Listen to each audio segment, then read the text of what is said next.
Hey, my name is Abby Parham. I'm going to show you guys a little bit about LiveBinders, specifically how to utilize it for educators. LiveBinders is an online tool where you can create a cumulative page with documents, links, and more. And to begin, you're going to see this home screen. You're going to go to livebinders.com on your search bar, and this is the first screen that you're going to see.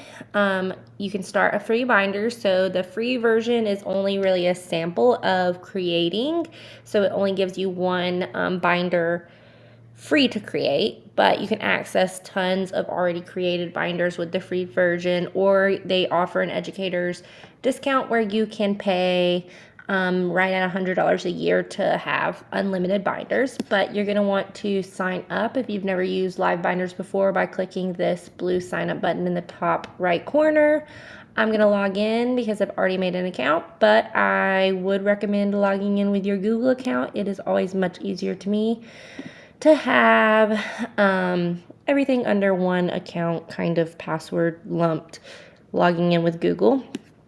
Of course, when I log in, it says I can upgrade today. I'm not going to do that because I am pretty happy with my free version, so I'm going to click the X on that.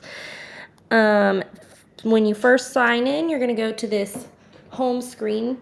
You're not going to have a binder right here if you've never created anything on LiveBinders, so it'll kind of look very blank, this page, when you first log on. But if you want to create a binder, you can click the new binder button right here. So let's walk through that really quickly, and then I'll show how we can utilize searching the database of already created binders. So if you want to add your own binder on LiveBinder, you can click new binder right here.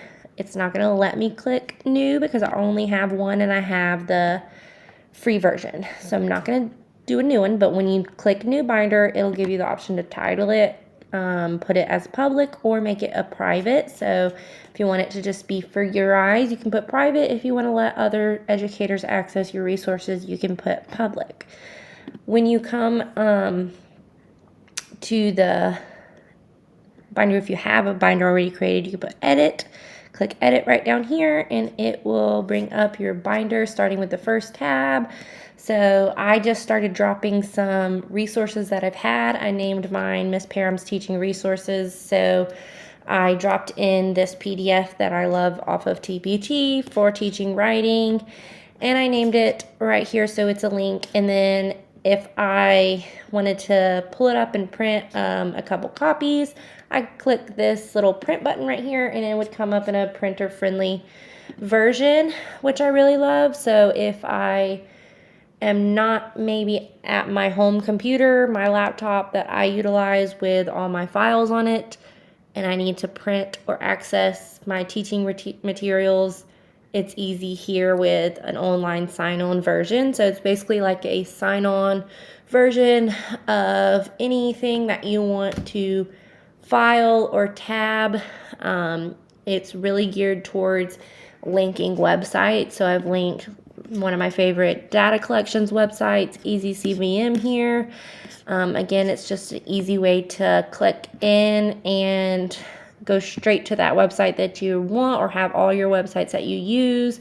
You know, sometimes your bookmarks can get a little crazy, so it's an additional resource for bookmarking and keeping and storing all your favorite teaching things, basically. So you could just add as many tabs. I think with the free version, it's up to 30 tabs. But to add a new tab, you'll click right here, and then you can put a link. If you don't want to do a link, you can put content up here at the top. You'll click content, and you can look at your files. You can go to your Google Drive, YouTube, other binders even, and transfer content over that way. And then you can go to your little tab, and you can copy, paste it, add it to a sub tab. Once you have clicked out of it, you can go to the bottom and set the color so that you can color code your math work and your ELA work, however you want to do it. Organization, which works best for you. You can kind of play around and do that. You can also share your binder when it comes up here if you want to make it public, or if you want to give private access to just like your teaching team, you can share it right here with the link.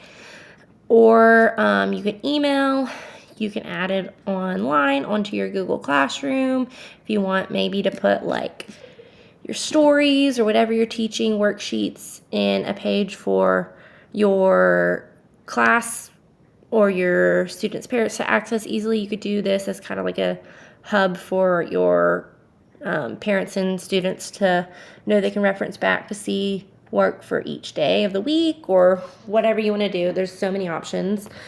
But my favorite thing to do with LiveBinders is go back to the home page right here. And if anytime you want to go back to the home page, you can click the top left right here and search in whatever topic you want to see if there's binders for. So I like to look up Alabama special education, and that pulls up a ton of binders here, tons that you can look through.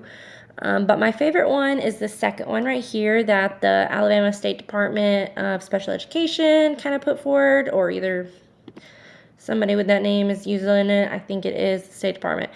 And they have all the resources for things that could support special education and even general education teachers. They have the differentiated instructional guides booked right here, Essentials Pathway, the Alabama standards, all the things that you might need. And then they have a link right here to other Alabama State Department LiveBinders. So there's a lot of options, and this is already created. You don't have to do anything. You can just go to options and add it to your shelf. So I've already have it on my shelf right here. And now to access it on my home screen, it's this bottom link right here under my shelves, and you can have as many shelves as you want with different topics, and you can add as many binders to your shelves. So it's a great way to organize things. And then I also bookmarked the direct link to this LiveBinder on my top of my screen because I utilize it so very much. So that is my favorite way to use LiveBinder because it's so easily accessible. It's right there. You don't have to go to the State Department website and search through so many things and so many documents to find what you're looking for. It's very organized and all in one place. So like I said, LiveBinders is a great resource for teachers.